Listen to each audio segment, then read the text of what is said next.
que fala em relação às lideranças populistas. Como funciona essa dinâmica entre as lideranças populistas e as massas, e quais são as instâncias que sustentam essas relações? Eduardo Viola, por favor. Bom, certamente, novamente aqui, uma coisa importante é diferenciar essa questão da relação direta líder-massas, que é uma questão decisiva no surgimento do conceito de populismo na ciência social e nos análises específicos da América Latina, por exemplo, da segunda metade do século XX.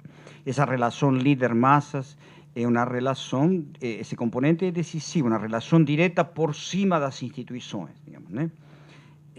Por isso que sempre o discurso do populismo é o discurso que diz que é um discurso que chama democracia plebiscitária ou plebiscitária. Nunca vai dizer que é antidemocrático, porque ele diz que democracia é direta, é mais democrático que se fosse através das instituições. Essa é toda a construção ideológica do populismo.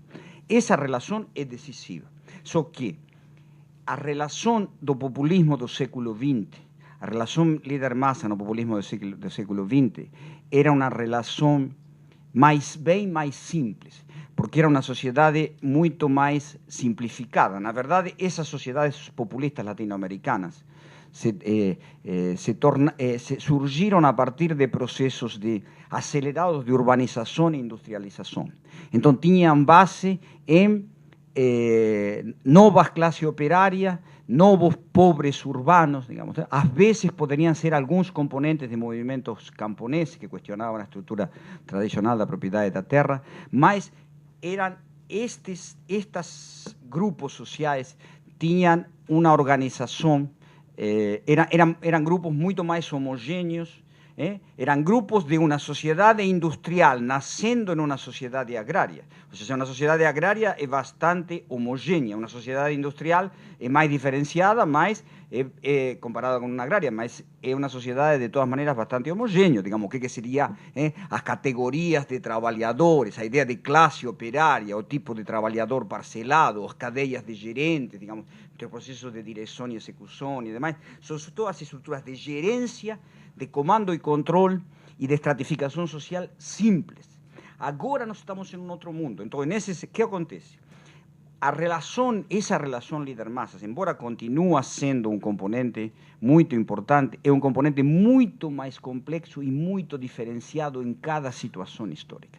É muito mesmo. É difícil dizer, ¿por quê? Porque nós estamos, neste momento, estas são sociedades que ou são sociedades industriais, algunas delas con incipientes componentes de transición para a sociedade da información ou do conhecimento. Então, o nível de complexidade, o nível de diferenciação individual, o nível de pluralismo, o nível de capacidade de diferenciar-se e agir maximizando o interesse dos indivíduos é muito diferente que de formar uma massa amorfa, mesmo que seja mais pobre, digamos, né? Então, esto cria una relación de lealdade, una cosa muy importante, mas eso sería una hipótesis, porque nós deberíamos ver más cómo evoluem estes procesos actuais. Mas como hipótesis, eu diría que a relación de lealdade líder-massa é uma relação muito mais fraca. Ou seja, no populismo da sociedade industrial nascendo da sociedade agrária, a lealdade ao líder da massa populista era uma lealdade forte, digamos, ou seja, com continuidade. O caso da Argentina do peronismo é impressionante, digamos, a continuidade que teve, digamos, esse tipo de processo com Perón, digamos, né? Então, agora depende muito mais do delivery econômico em relação a essa população. Ou seja, a lealdade ideológico-política em si é fraca.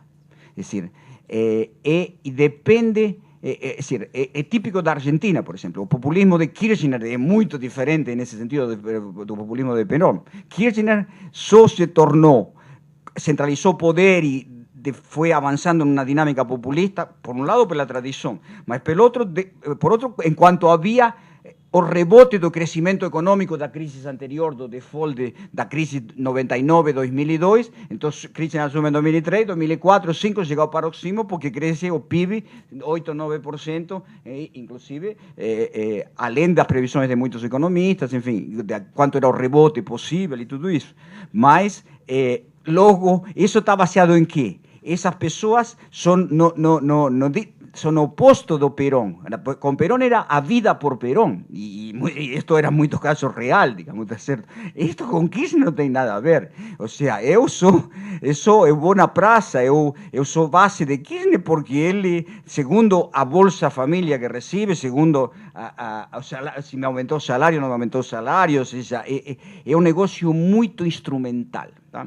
Então, este é um processo interessante que de diferencia hoy. Yo diría que, por ejemplo, me parece que esto es común a todos, inclusive en el caso del chavismo. Digamos, por eso que el chavismo es muy vulnerable a una queda continuada del precio del petróleo. Muy vulnerable. O sea, no hay a milicia bolivariana, hay una serie de segmentos muy entrosados en el régimen que políticamente recibieron altos privilegios. Esos son leales radicales, porque son parte de la nomenclatura del régimen. Mas esa base de apoyo popular, que es una sociedad dividida de todas maneras, es decir, es una base de lealtad limitada, lealtad asociada. Entonces, esta me parece que es una diferencia importante que torna los populismos del século XXI como regimes más fracos y de menos potencial durabilidad que los regímenes del século XX. Y eso tiene a ver con la emergencia de todo proceso de sociedades industriales, con emergencia de componentes de sociedades de conocimiento, mucho mayor diferenciación individual, procesos de individuación, procesos de capacidad de cálculo custo-beneficio de comportamiento individual que no existían en absoluto en sociedades más amorfas de la primera industrialización del século XX.